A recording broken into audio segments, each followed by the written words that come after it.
السلام عليكم ورحمة الله وبركاته. نحمد الله العظيم ونصلي على رسوله الكريم، أما بعد. أعوذ بالله من الشيطان الرجيم. بسم الله الرحمن الرحيم. يا أيها الذين آمنوا إذا قيل لكم تفسحوا في المجالس فافسحوا يفسح الله لكم. وقال نبينا محمد رسول الله صلى الله عليه وسلم: لا يقيم الرجل من مقعده ثم يجلس فيه. رواه مسلم. صدق الله مولانا العظيم وصدق رسوله النبي الكريم ونحن على ذلك من الشاهدين والشاكرين والحمد لله رب العالمين. எல்லா புகழும் அல்லாஹ் ஒருவனுக்கே உரித்தாகுக. அருமை நாயகம் முஹம்மது ரசூலுல்லாஹி ஸல்லல்லாஹு அலைஹி வஸல்லம் அவர்கள் மீதும், நற்பாக்கியங்கள் நிறைந்த ரசூலுல்லாவின் குடும்பத்தார்கள் மீதும், சஹாபா பெருமக்கள் மீதும், தாபிஈன்கள், தபஅ தாபிஈன்கள், நாதாக்கள், சுஹதாக்கள், சாலிஹீன்கள், நல்லவர்கள் அல்லாஹ்வின் கட்டளையை நிறைவேற்றுவதற்காக ஜும்மாவிற்கு வந்திருக்கிற, இனி வர இருக்கிற அத்துணை நல்லடியார்கள் மீதும் அல்லாஹ்வின் சாந்தியும் சமாதானமும் கருணையும் ஈடேற்றமும் என்றென்றும் நின்று நடவட்டுமாக. ஆமீன். எல்லாம் வல்ல அல்லாஹுவின் ரஹ்மத்தும் மேலான மக்ஃபிரத்தும் நம் அனைவர்கள் மீதும் முழுமையாக வந்து சேரட்டுமாக. ஆமீன். சங்கையான ஜமாத்தார்களே, பெரியோர்களே, அல்லாஹுவின் அருளால் அல்லாஹ் நமக்கு இட்ட கட்டளைகளில் ஒரு ஜும்மாவை நிறைவேற்றுவதற்காக நாம் அமர்ந்திருக்கிறோம். இந்த ஜும்மாவில் இஸ்லாமிய மார்க்கம்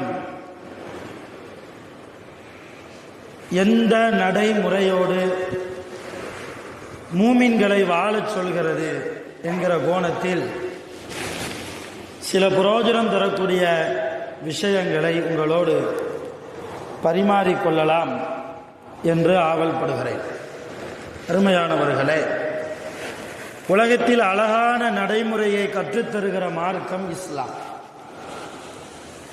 ஒரு மனிதன் மேன்மையானவனாக மாறுவதற்கு இஸ்லாம் எதை கூறுகிறதோ, குர்ஆன் எப்படி வாழச் சொல்கிறதோ, குர்ஆனுக்கு விளக்கமாக நபிகள் நாயகம் ஸல்லல்லாஹு அலைஹி வஸல்லம் அவருடைய ஹதீஸ்கள் என்ன கூறுகிறதோ அவற்றையெல்லாம் ஒரு மனிதன் பின்பற்றி வாழ ஆரம்பித்து விட்டாலே மனிதர்களில் அவன் உயர்ந்தவனாக மாறுகிறான். இன்னும் சொல்ல போனால் அல்லாஹ்வுடைய நெருக்கம் பெற்றவனாகவே அவன் ஆகிறான். அல்லாஹ்வுடைய நேசம் கிடைக்க வேண்டும் என்றால் குர்ஆனில் அல்லாஹ் சொன்னதின்படி நாம் நடக்க வேண்டும். நபி ஸல்லல்லாஹு அலைஹி வஸல்லம் அவர்கள் தங்கள் வாழ்க்கையில் தங்களுடைய வார்த்தைகளால் எதை மொழிந்தார்களோ அப்படிப்பட்ட உயர்ந்த ஹதீஸுகளை, ரசூலுல்லாஹ்வுடைய உயர்ந்த சுன்னாக்களை நம்முடைய வாழ்க்கையில் நாம் கொண்டு வந்தால் நிச்சயம் நாளை கியாமத்தில் நாம் வெற்றியாளர்கள் தான். ஒரு உயர்ந்த நடைமுறையை கற்றுத்தருகிறது மார்க்கம். சாதாரணமாக பிற மனிதர்களோடு நாம் எப்படி நடக்க வேண்டும், பெரியவர்களோடு நாம் எப்படி நடக்க வேண்டும், நமக்கு கீழே உள்ளவர்களிடத்தில் எப்படி நடக்க வேண்டும், கண்டிப்பு என்று வருகிற போது, தண்டனை என்று வருகிற போது, ஒற்றுமை என்று வருகிற போது, இந்த முஸ்லிம் சமூகம் எல்லா சூழ்நிலையிலும் ஒற்றுமையாக இருக்க வேண்டும் என்று வருகிற போது ஒரு முஸ்லிம் எப்படி நடக்க வேண்டும், எப்படி நடக்கக்கூடாது என்பதை நம்முடைய தீனுல் இஸ்லாம் அழகாக சொல்கிறார். அதிலும் குறிப்பாக இன்றைக்கு மக்களிடத்தில் பரவலாக இருக்கக்கூடிய ஒரு பழக்கம், கொஞ்சம் வசதி வாய்ப்பு அதிகமானவர், இந்த உலகத்தில் அவர் வாழக்கூடிய பகுதியில் கொஞ்சம் காசு பணம் அதிகமாக இருந்தால், ஒரு சபைக்கு அவர் லேட்டா வந்தா இருப்பவர்கள் எழுந்து அவர்களுக்கு இடம் கொடுக்கணும் இல்லையா? அப்படி யாருமே அவர் உட்காருவதற்கு இடம் கொடுக்காவிட்டாலும் கூட பக்கத்தில் இருப்பவர்களை தொடையை தட்டி எழுந்தரப்பா அவர் உட்காரட்டும் என்கிற ஒரு பழக்கம் நம்முடைய நடைமுறையில் இருக்கிறது. இதை நாம் இந்த ஜும்மாவில் யோசிக்க வேண்டும். நபி ஸல்லல்லாஹு அலைஹி வஸல்லம் அவர்கள் என்ன சொன்னார்கள் இது சம்பந்தமாக? குர்ஆன் இது சம்பந்தமாக என்ன பேசுகிறது? அல்லாஹ் 28வது ஜுஸுவிலே ஒரு ஆயத்தில் இப்படி சொல்கிறான், யா அய்யுஹல்லதீன ஆமனு, ஓ ஈமான் கொண்ட இறை நம்பிக்கையாளர்களே, இதா கீல லக்கும் தஃபஸ்ஸஹு, ஒரு மனிதர் உட்காருவதற்காக நீங்கள் இடம் கொடுக்க வேண்டும் என்று கொஞ்சம் நகர்ந்து உட்காருங்கன்னு சொன்னால், நீங்கள் சொல்லப்படுவீர்களேயானால் ஃபஃப்ஸஹு, அந்த மஜ்லிஸிலிருந்து கொஞ்சம் நகன்று அவருக்கு இடம் கொடுங்கள். நல்லா விளங்கணும், அவர் உட்கார்றதுக்காண்டி இவர் இடத்தை விட்டு எந்திரிக்க கூடாது. எந்திரிப்பதை மார்க்கம் கண்டிக்கிறது. ஹஜ்ஜத்துல் விதாவிலே நபிகள் நாயகம் ஸல்லல்லாஹு அலைஹி வஸல்லம் அவர்கள் ஆற்றிய மிக பிரம்மாண்டமான உலகத்திற்கான அழகான உபதேசங்களில் மிக முக்கியமான வார்த்தை என்ன தெரியுமா? அரபிகளை விட அஜமிகள் உயர்ந்தவர்கள் அல்ல. அரபி பாஷை தெரிந்தவர்களை விட அரபி பாஷை தெரியாதவர்கள் தாழ்ந்தவர்கள் அல்ல. ஒரு கருப்பினத்தை சார்ந்தவனை விட வெள்ளை நிறத்தை சார்ந்தவன் உயர்ந்தவன் அல்ல. இங்கே உயர்ந்தவன் தாழ்ந்தவன் என்கிற பாகுபாடெல்லாம் உங்களிடத்தில் இருக்கக்கூடிய தக்வாவை வைத்துத்தான் என்றார்கள் நபிகள் நாயகம் ஸல்லல்லாஹு அலைஹி வஸல்லம். அல்லாஹ் நம்மை உயர்த்துகிறான் என்றால் நம்மிடத்தில் இருக்கிற தக்வாவை பொறுத்துத்தான் அல்லாஹ் உயர்த்துவான். நம்மிடத்தில் தக்குவா இல்லை என்றால் அல்லாஹ் நம்மை தாழ்த்துவான். ஒரு 2ஆம் நிலையில் நம்மை வாழ வைப்பான், அல்லது 3ஆம் நிலையில், அல்லது ஆக அடி பாதாளத்தில் நம்மை வாழ வைப்பான், கேவலப்படுத்துவான், சீரழிப்பான். எல்லாம் அல்லாஹ்வுடைய நாட்டம். காரணம் நம்முடைய தக்குவாவை பொறுத்து அது அமையும். இங்க அல்லாஹ் என்ன சொல்கிறான்? இதா கீல லக்கும் தஃபஸ்ஸஹு ஃபில் மஜாலிஸ், ஒரு மஜ்லிஸிலே நீங்கள் அமர்ந்திருக்கிற போது, ஒரு மனிதர் ஒரு செல்வந்தராக இருக்கலாம், அல்லது பதவியில் கூடியவராக இருக்கலாம், அவர் வருகிறார் என்பதற்காக கொஞ்சம் நகன்று உட்காருங்கள் என்று சொன்னால் நீங்க நகன்று உட்காருங்க. அப்படி நகன்று உட்கார்ந்தால் யஃப்ஸஹில்லாஹு லக்கும், அல்லாஹ் உங்களுக்கு சுவனத்தில் இடத்தை தருவான் என்று அல்லாஹ் சொல்கிறார். இந்த ஆயத்திலிருந்து நமக்கு என்ன தெரிகிறது? நாம் நகன்று உட்காருவதற்கு இடம் இருந்து, அப்படி இடம் இருந்தால் ஒரு மனிதர் உட்காருவதற்காக நாம் நகன்று உட்காரலாமே தவிர, அவர் வருகிறார், என்னை விட இவர் பணக்காரர், என்னை விட இவர் குடும்பத்தால் பெரியவர், என்னை விட இவர் என்றெல்லாம் சொல்லி இருப்பவரை எழ வைத்து அவர் இருந்த இடத்தில இன்னொரு மனிதரை உட்கார வைப்பது என்பது மிக வன்மையாக கண்டிக்கிறது மார்க்கம். நபி ஸல்லல்லாஹு, நான் ஆதாரத்தோடு சொல்கிறேன், ஒவ்வொரு ஹதீஸையும் முஸ்லிம் என்ற கிதாபிலே 2177வது ஹதீஸாக ஒரு ஹதீஸ் வருகிறது. நபிகள் நாயகம் ஸல்லல்லாஹு அலைஹி வஸல்லம் அவர்கள் சொன்னார்கள். இந்த ஹதீஸை அப்துல்லா இப்னு உமர் ரலியல்லாஹு அன்ஹுமா அவர்கள் அறிவிக்கிறார்கள். நபி ஸல்லல்லாஹு அலைஹி வஸல்லம் அவர்கள் சொன்னார்கள், நான் சொன்னதுதான், ஒரு மனிதர் உட்கார்ந்திருக்கிற போது அந்த மனிதரை எழுப்பி இன்னொரு மனிதரை உட்கார வைப்பதை நபி ஸல்லல்லாஹு அலைஹி வஸல்லம் அவர்கள் தடை செய்தார்கள். அப்படி உட்காரக்கூடாது, அடுத்த மனிதருக்காக எழுந்து இடம் கொடுக்க கூடாது. வலுக்கட்டாயமாக, விருப்பப்பட்டால் இடம் கொடுக்கலாம், அது வேறு விஷயம்.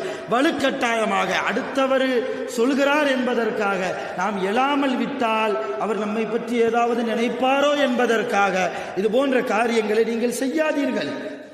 இன்னொரு ஹதீஸிலே பார்க்கிறோம், புகாரியில் 6270வது ஹதீஸிலே வருகிறது, இன்னஹு நபி ஸல்லல்லாஹு அலைஹி வஸல்லம் நஹா அய்யுகாமர் ரஜுலு மின் மஜ்லிஸிஹி, ஒரு மனிதர் தன்னுடைய மஜ்லிஸை விட்டும் அவர் இருக்கிற இடத்தை விட்டும் எழுப்பப்படுவதை ரசூலுல்லாஹ் தடை செய்தார்கள்.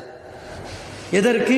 வ யஜ்லிஸ ஃபீஹி ஆகர, இன்னொரு மனிதர் அவருடைய இடத்திலே உட்காருவதற்கு. எப்படிப்பட்ட வாழ்க்கையை நாம் வாழ்கிறோம்? நபிகள் நாயகம் ஸல்லல்லாஹு அலைஹி வஸல்லம் எவ்வளவு தெளிவாக நேர்த்தியாக உங்களிடத்தில் அப்படி ஒரு ஆளுக்காக உட்கார்ந்திருப்பவரை தட்டி கொடுத்து எழுப்பி கொஞ்சம் அங்கே போய் உட்காரப்பா, அவர் வந்து உட்காரட்டும் என்று சொன்னால் வந்து உட்காரக்கூடியவருக்கு மனதிலே பெருமை ஏற்படும். ஆஹா, நமக்காக சமுதாயம் இவ்வளவு தூரம் மதிப்பார், நாம் எவ்வளவு பெரிய ஆளாக இருக்கிறோம் என்கிற தற்பெருமை அவருடைய மனதிலே உண்டாகும். மனிதன்தான் ஷைத்தான் ஒவ்வொரு வினாடியும் முஸ்லிம் சமூகத்தை, முஹம்மது ரசூலுல்லாஹ்வுடைய சமுதாயத்தை வழிகெடுப்பதற்காக கங்கணம் கட்டி வாய்ப்புகளை எதிர்பார்த்திருக்கிறான். அவனுக்கு வாய்ப்புகளை வலை விரித்து நாம் கொடுக்கிறோம் இல்லையா? நான் சொன்ன இந்த ஹதீஸுக்கு விளக்கமாக சஹாபாக்களுடைய வாழ்க்கை இருந்தது. வகான இப்னு உமர், அப்துல்லா இப்னு உமர் ரலியல்லாஹு அன்ஹுமா அவர்கள். யார் அப்துல்லா இப்னு உமர்? உமர் ரலியல்லாஹுடைய மகன், அவங்க பேர் அப்துல்லா. அவர்கள் யக்ரஹு ஐயகூமர் ரஜுல் மின் மஜ்லிஸிஹி சும்ம யஜ்லிஸு மகானஹு. ஒரு மனிதர் உட்கார்ந்திருக்கிற இடத்திலிருந்து அவர் எழுப்பப்பட்டு அவருடைய இடத்தில் இன்னொரு மனிதர் வந்து உட்காருவதை அப்துல்லா இப்னு உமர் ரலியல்லாஹு அன்ஹு அவர்கள் வெறுக்கக்கூடியவர்களாக இருந்திருக்கிறார்கள். இன்னைக்கு யோசிக்கிறோம், எந்த காரியத்தை நபி ஸல்லல்லாஹு அலைஹி வஸல்லம் அவர்கள் தடை செய்தார்களோ, இப்படி செய்யாதீர்கள் என்றார்களோ, எந்த காரியத்தின் மீது, எந்த நடைமுறையின் மீது சஹாபாக்கள் தங்களுடைய வெறுப்பை காட்டினார்களோ அந்த நடைமுறையை செயல்படுத்தக்கூடிய வாழ்க்கையாக அல்லவா இன்றைக்கு முஸ்லிம்களுடைய வாழ்க்கை. தொழுகிறோம், ஒரு ரமலான் மாதம் வரை இருக்கிறது, நோன்பு வைப்போம், ஜக்காத்துகள் கொடுப்போம், இல்லாதவர்களுக்கு, ஏழை எளியவர்களுக்கு உதவி செய்கிறோம், எல்லா நன்மைகளையும் செய்கிறோம். இது போன்ற அல்லாஹ்வுடைய ரசூல் எதையெல்லாம் தடை செய்தார்களோ அந்த காரியத்தையும் நாம் செய்து கொண்டிருந்தால் எந்த அடிப்படையில் நாம் சுவனத்திற்கு உரித்தானவர்களாக மாறுவோம்? அப்துல்லா இப்னு உமர் ரலியல்லாஹு அவங்க இதே ஹதீஸை அறிவிக்கிறார்கள். புகாரியில் 911வது ஹதீஸாக, முஸ்லிம் என்ற கித்தாபில் 2177வது ஹதீஸாக இன்னொரு ஹதீஸ் பதிவாகிறது. அப்துல்லா இப்னு உமர் ரலியல்லாஹு சொன்னாங்க, நபி ஸல்லல்லாஹு அலைஹி வஸல்லம் அவர்கள் நஹன் நபியு ஸல்லல்லாஹு அலைஹி வஸல்லம் அய்யுகீமர் ரஜுல அகாஹு மின் மக்அதிஹி வ யஜ்லிஸ ஃபீஹி. ஒரு சகோதரர் தன்னுடைய சகோதரர் உட்காருவதற்காக, சகோதரர் என்றால் உடன் பிறந்த சகோதரர் அல்ல, ஈமான்தாரிகள் எல்லாரும் சகோதரர்கள் தானே, அந்த அடிப்படையில் இப்போ ஒரு முஸ்லிம் இன்னொரு முஸ்லிம் சகோதரனுக்காக அவர் உட்கார வேண்டும் என்பதற்காக இவரை எழுப்பி அவரை உட்கார வைப்பதை நபி ஸல்லல்லாஹு அலைஹி வஸல்லம் மிக வன்மையாக கண்டித்திருக்கிறார்கள் என்று அப்துல்லா இப்னு உமர் ரலியல்லாஹு அன்ஹு இந்த ஹதீஸை தங்களுடைய மாணவர்களுக்கு பாடம் நடத்துகிற போது அந்த மாணவர் கூட்டத்தில் ஒரு மாணவர் எழுந்தார். அவர் பெயர் நாஃபி ரஹ்மத்துல்லாஹி அலைஹி. அவங்க எந்திரிச்சு கேட்டாங்க, உஸ்தாத் அவர்களே, அல் ஜும்மா, ஜும்மாவுக்கு கூடவா, ஜும்மாவுக்கு கூடவா? முதல் சஃபு ஃபுல்லாயிருச்சு.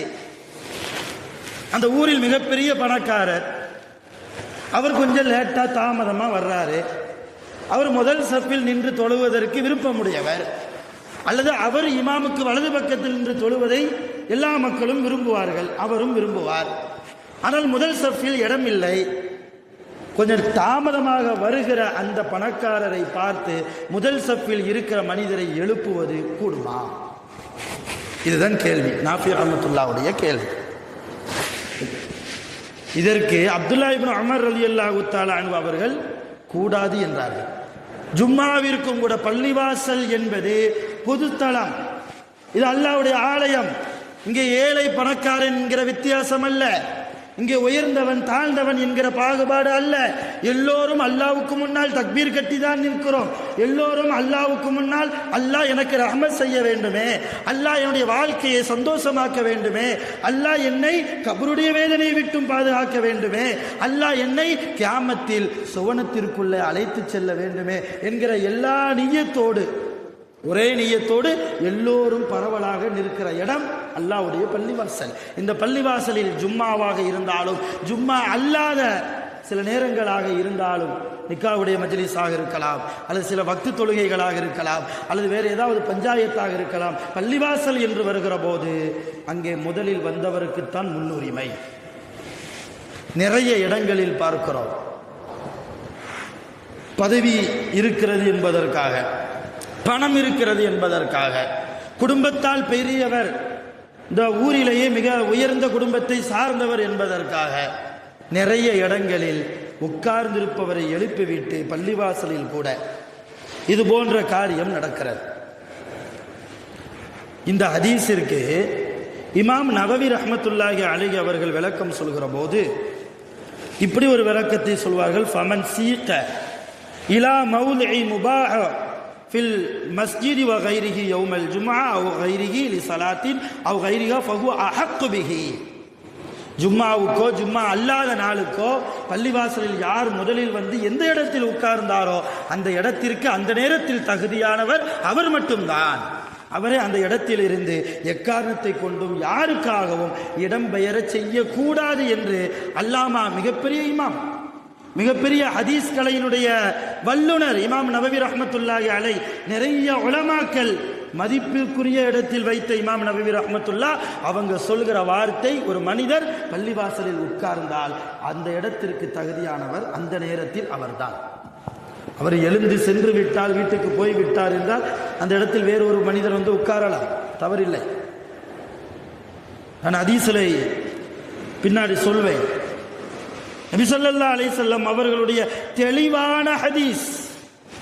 இன்னும் சொல்ல போனால் ஒரு தொழுகைக்காக வேண்டி அல்லது ஒரு ஜும்மாவிற்காக அல்லது ஒரு பெருநாளுக்காக அல்லது வேறு ஏதோ ஒரு காரியத்திற்காக ஒரு சபையில் ஒரு மனிதர் ஒரு இடத்தில் உட்கார்ந்து விட்டால் அந்த இடத்தில் இருக்கிற போது அவருக்கு ஒரு சுய தேவை ஏற்படுமையானால், ஒரு பாத்ரூம் போக வேண்டிய அவசியம் வருது, அவர் எழுந்து போவார்.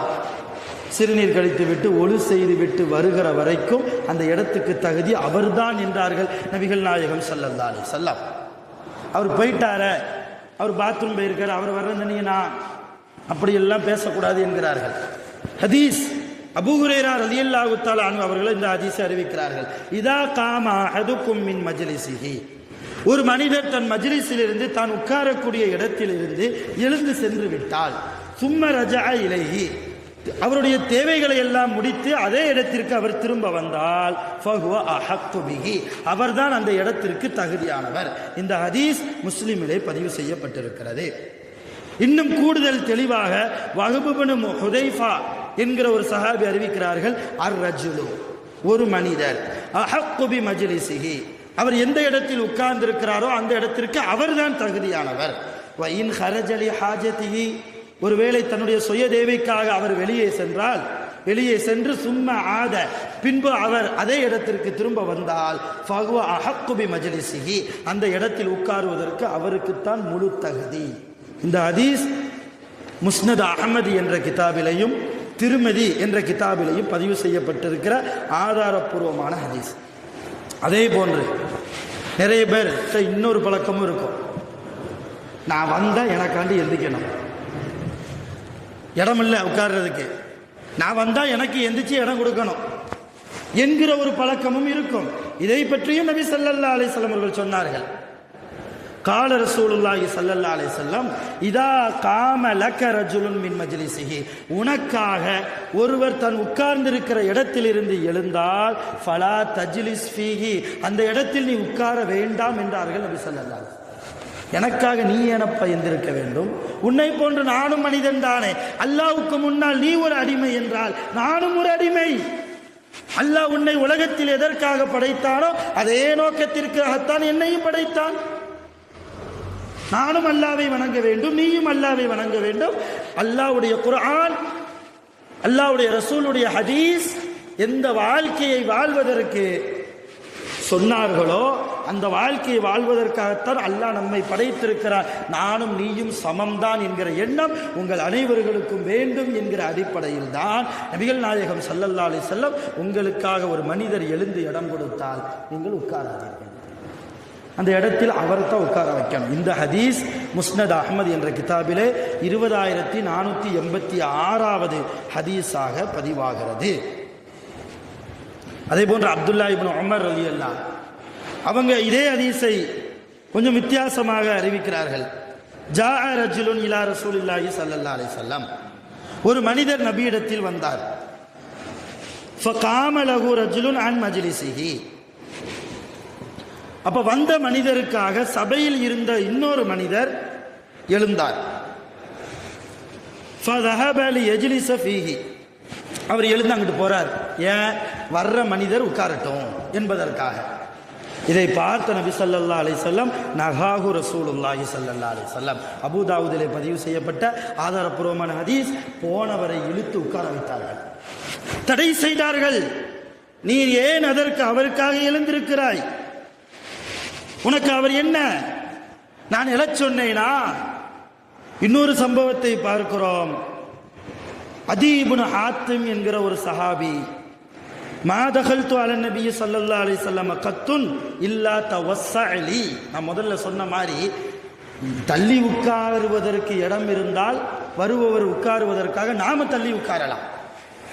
அதைத்தான் இங்க அதி இப்னு ஹாத்திம் ரலியல்லாஹு அவங்க சொல்றாங்க, நபி ஸல்லல்லாஹு அலைஹி வஸல்லம் அவர்களுடைய சபைக்கு நான் போகும்போதெல்லாம் எனக்காக அவர்கள் தள்ளி அமர்ந்து இடம் கொடுப்பார்கள்.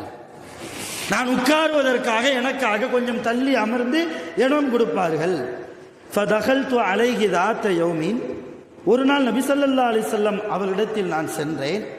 நபி ஸல்லல்லாஹு அலைஹி வஸல்லம் எங்கே இருந்தாங்க? வஹுவ ஃபீ பைத்தின் மம்லூஇன் மின் அஸ்ஹாபிஹி. நபி ஸல்லல்லாஹு அலைஹி வஸல்லம் தன்னுடைய வீட்டில் இருந்தார்கள். ரசூலுல்லாஹ்வுடைய வீட்டுக்குள்ள சஹாபாக்கள் நிரம்பி இருந்தார்கள், உட்கார்றதுக்கு இடம் இல்லை. அந்த நிலைமையில் நான் ரசூலுல்லாஹ்வுடைய வீட்டுக்கு போனேன். சொல்வது யார்? அதி ரலியல்லாஹு அன்ஹு அவங்க சொல்றாங்க. இப்போ உட்கார்றதுக்கு இடம் இல்லை, நான் வாசலிலேயே நின்றேன். ஃபலம்மா ரஆனி, என்னை நபி ஸல்லல்லாஹு அலைஹி வஸல்லம் அவர்கள் பார்த்தபோது தவஸ்ஸஅலி, எனக்காக சஹாபாக்களிடத்தில் கொஞ்சம் இடத்தை சுருக்கி கொடுங்கள், கொஞ்சம் அந்த சஹாபி உட்காரட்டும். உட்கார்ந்திருப்பவரை ரசூலுல்லாஹ் எழுப்பல, கொஞ்சம் நீங்க விசாலமா இருக்குது, பெரிய சம்பளமா போட்டு உட்கார்ந்து இருக்கிறீங்க, கொஞ்சம் உங்களுடைய உட்காரக்கூடிய அமைப்பை சுருக்குங்கள். சம்பளம் போட்டு உட்காருபவர்களாக நீங்கள் இருக்கிறீர்கள், அத்தஹியாத்தில் உட்கார்ந்தால் கொஞ்சம் அவருக்கு இடம் கிடைக்கும், அதனால் அவர் உட்கார்ந்து கொள்ளட்டும் என்று சொல்லி நபிகள் நாயகம் ஸல்லல்லாஹு அலைஹி வஸல்லம் எனக்காக இடம் கொடுத்தார்கள். ஹத்தா ஜலஸ்து இலா ஜானிபிஹி. எங்கே இடம் கொடுத்தாங்க தெரியுமா? ரசூலுல்லாஹ்வுடைய வலது பக்கத்திலேயே இடம் கொடுத்தார்கள். இப்படி எல்லா சஹாபாக்களையும் கொஞ்சம் தள்ளி உட்காருங்க தள்ளி உட்காருங்கன்னு சொல்லி சொல்லி சொல்லி கடைசியில் ரசூலுல்லாஹ்வுடைய வலது பக்கத்தில் கொஞ்சம் இடம் இருந்தது. ரசூலுல்லாஹ் என் பக்கத்தில் வந்து உட்காருங்கள் என்று சொல்லி எனக்காக இடம் கொடுத்தார்கள். இப்படி இடம் கொடுக்கிறது தப்பு இல்லை, ஆனால் இருப்பவர்களை எழுப்புவது மிக பயங்கரமான விஷயம், பாரதூரமான விஷயம், அல்லாஹ்வுடைய ரசூல் ஓப்பனாக தடை செய்த விஷயம். ஜாபிர் ரலியல்லாஹு தஆலா அன்ஹு அவர்கள் அறிவிக்கக்கூடிய இன்னொரு ஹதீஸை பார்க்கிறோம். பைஹகி என்ற ஹதீஸ் கிதாபில் இந்த செய்தி பதிவாகிறது. ஜாஅத் இம்ரஅத்துன் இலன் நபி ஸல்லல்லாஹு அலைஹி வஸல்லம். ரசூலுல்லாஹ்விடத்தில் ஒரு பெண் வந்தார்கள். ஏதோ ஒரு சத்தம் கேட்டு அந்த அம்மா வருது. அப்படி வர்ற நேரத்தில் ரஜுலுன் இந்தஹு, ரசூலுல்லாஹ் பக்கத்தில் ஒரு சஹாபி உட்கார்ந்திருந்தார்.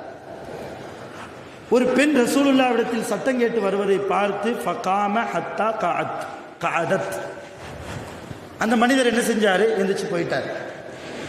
அந்த அம்மா வந்து உட்கார்ந்துருச்சு. உட்கார்ந்துட்டு தான் எந்த நோக்கத்திற்கு வந்ததோ அந்த நோக்கத்தை ரசூலுல்லாஹ்விடத்தில் பேசிவிட்டு போய்விட்டார்.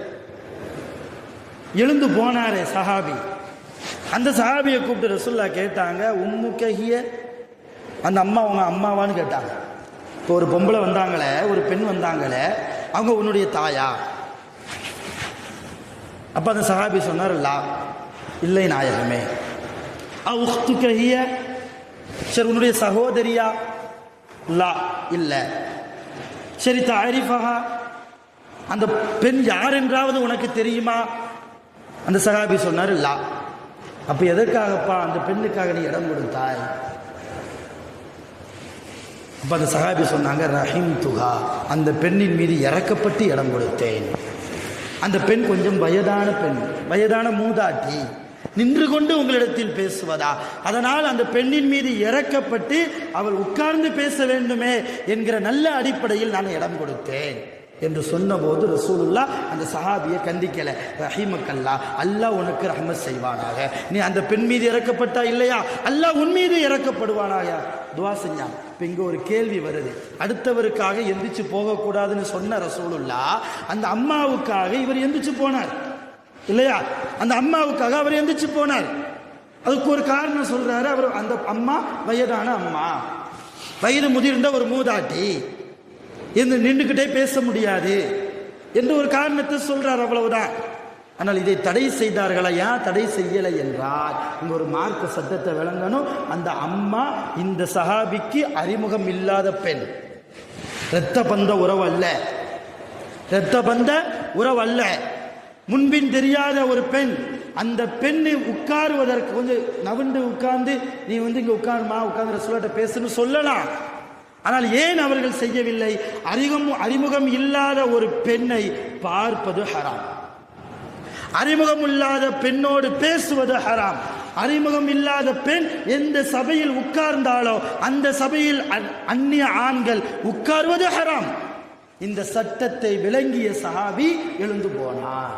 ஆனா இன்னைக்கு அந்நிய பெண் தான், எந்த இரத்த பந்த உறவும் இல்லை, பார்ப்பதற்கு ஹராம், பேசுவதற்கு ஹராம். இன்னைக்கு முஸ்லிம் சமூகம் பெரியவர்களிடமிருந்து சிறியவர்கள் வரைக்கும் எல்லோரும் அந்நிய பெண்களோடு பேசுகிறோம். நான் தவறான ரீதியில் என்று சொல்லல, எந்த ரீதியில் பேசினாலும் மார்க்கத்தை தவிர, குர்ஆன் ஹதீஸை தவிர. குர்ஆன் ஹதீஸை பேசுகிற போதும் கூட ஆணுக்கும் பெண்ணுக்கும் இடையிலே திரை போடப்பட வேண்டும். இதுதான் இஸ்லாம், இதுதான் அழகான வாழ்க்கையை கற்றுத்தருகிற இஸ்லாம், தூய்மையான இஸ்லாம். இன்னைக்கு அந்நிய பெண்ணுடைய, நான் அடிக்கடி சொல்லியிருப்பேன், அந்நிய பெண்களுடைய ஜனாசாவை அந்த பெண்ணுக்கு அந்நிய ஆணாக இருப்பவர் பார்ப்பது கூட ஹராம், பார்க்கக்கூடாது. அதே போன்று ஒரு அந்நிய ஆண் இறந்து விட்டால் ஒரு பெண் ஜனாசாதான ஒரு மையத்தை பார்த்த தவறா தோணுமா என்கிற லாஜிக்கெல்லாம் இங்கே வேலைக்கு இல்லை. இந்த மூளையை போட்டு கசங்கி பிழிந்த அறிவாளிகளை போன்று கேள்வி கேட்பதெல்லாம் இது போன்ற ஹராமுடைய விஷயத்தில் நமக்கு அனுமதி இல்லை. அல்லாஹ்வுடைய ரசூல் ஹராம் என்றார்களா? ஹராம். அல்லாஹ் ஹராம் என்றாரா? ஹராம். அவ்வளவுதான். எப்படிப்பட்ட சூழ்நிலையில் அடுத்தவருக்காக நாம் எப்படி நடக்க வேண்டும், நம்முடைய சபை எப்படிப்பட்ட சபையாக இருக்கணும், அது ஒரு பஞ்சாயத்து நிறைந்த சபையாக இருக்கலாம், பள்ளிவாசலாக இருக்கலாம், இது போன்ற உயர்ந்த நல்ல குணங்களை கற்றுத்தருகிற தூய்மையான இஸ்லாத்தில் நாம் இருக்கிறோம். எப்படி நடக்க வேண்டும் அருமையானவர்களே, எப்படி நடக்க வேண்டும் பார்த்து யோசித்து நடக்கிறோமா? குர்ஆனை விளங்கி நடக்கிறோமா? ஹதீஸ்களை புரிந்து நடக்கிறோமா? நான் போறேன் எனக்காக எழுந்து நிக்கலன்னா என்னமோ ஒரு ஜென்ம விரோதி போன்று அவரை பார்க்கிறோம் இல்லையா? இன்னும் சில பேருக்கு நான் போனா எனக்கு அவர் சலாம் சொல்லணும் என்கிற ஒரு குணமும் இருக்கும். நான் போனா நான் ஒரு ஆலிம், நான் போனா மக்கள் எனக்கு சலாம் சொல்லணும் என்கிற ஒரு குணம் இருக்கும். இது கூடாது என்றார்கள் நபி ஸல்லல்லாஹு அலைஹி வஸல்லம். சலாமில் நீங்கள் முந்துங்கள், சலாம் சொல்வதில் நீங்கள் முந்துங்கள், அடுத்தவர் முந்த வேண்டும் என்கிற எண்ணம் ஷைத்தானுடைய எண்ணம் என்றார்கள் சர்க்காரை ஆலம் ஸல்லல்லாஹு அலைஹி வஸல்லம். இப்படி நிறைய அழகான நல்ல குணங்களை உள்ளடக்கியிருக்கிற இஸ்லாமிய மார்க்கத்தில் ஒவ்வொரு வினாடியும் நாம் முஸ்லீமாக வாழ்கிறோம் என்றால் அல்லாஹ் செய்த மிகப்பெரிய ஒரு கிருபை, அல்லாஹ்வுடைய நிஅமத்தை அனுபவித்து கொண்டு வாழ்கிறோம். நல்ல முறையில் நடக்க வேண்டும், அடுத்தவர்களோடு அன்பாக, பாசமாக, இணக்கமாக, பிற மனிதர்களை கவரக்கூடிய வகையில். இந்த மனிதரா எப்பொழுதும் முகம் சுளித்ததே இல்லை என்கிற அளவுக்கு நம்முடைய வாழ்க்கையை நாம் நடத்தணும். அதிலும் குறிப்பாக இன்றைக்கு ஜும்மாவில் நாம் கேட்ட இந்த மஜ்லிஸ் சம்பந்தமாக, சபைகள் சம்பந்தமாக அடுத்தவருக்கு இடம் கொடுப்பது, நம்மளா இடம் கொடுத்தா பிரச்சனை இல்லை, இருப்பவரை வலுக்கட்டாயமாக எழுந்து அவரை எழ வைத்து இன்னொருவரை உட்கார வைப்பது, இது போன்ற காரியத்தில் நாம் ஈடுபட்டிருந்தால் இனி வரக்கூடிய காலத்தில் அதையெல்லாம், அந்த பழக்கத்தை எல்லாம் நாம் தவிர்ந்து கொள்வோம். பாக்கியமான ரமலானுக்கு மிக சொற்ப நாட்களுக்கு முன்னால் நாம் இருக்கிறோம். இந்த நேரத்திலேயே ஒரு உயர்ந்த லட்சியம் கொண்டவர்களாக நாம் மாற வேண்டும். அல்லாஹ்வுடைய அதிருப்தியை பெற்ற மக்களாக நாம் இருக்கக்கூடாது. இந்த ரமலான் முழுக்க முழுக்க நம்முடைய மாதம். ரமலானு ஷஹ்ரு உம்மத்தி என்றார்கள், என் உம்மத்துக்குண்டான மாதம் இந்த ரமலான். இந்த ரமலானில் யாருடைய மனதையும் காயப்படுத்தாமல், யாருடைய முகம் சுளிப்பையும் வாங்காமல் வருகிற ரமலானை எப்படி கழிக்க போகிறோம், எப்படி கழிக்க வேண்டும் என்பதை இன்ஷா அல்லாஹ் தஆலா அடுத்த ஜும்மாவில் நாம் அது சம்பந்தமாக பேசுவோம். வல்ல ரஹ்மான் நம் அனைவர்களையும் ஒழுக்கவான்களாக, இஸ்லாம் கற்றுத்தருகிற நல்ல நடைமுறைகளின்படி வாழ்க்கையை நடத்தக்கூடிய மேன்மக்களாக நம் அனைவர்களையும் அல்லாஹ் நிரப்பமாக ஆக்கி அருள் புரிவானாக. ஆஹிரு தஅவானா அல்ஹம்துலில்லாஹி ரப்பில் ஆலமீன். அஸ்ஸலாமு அலைக்கும் வரஹ்மத்துல்லாஹி வபரகாத்துஹு.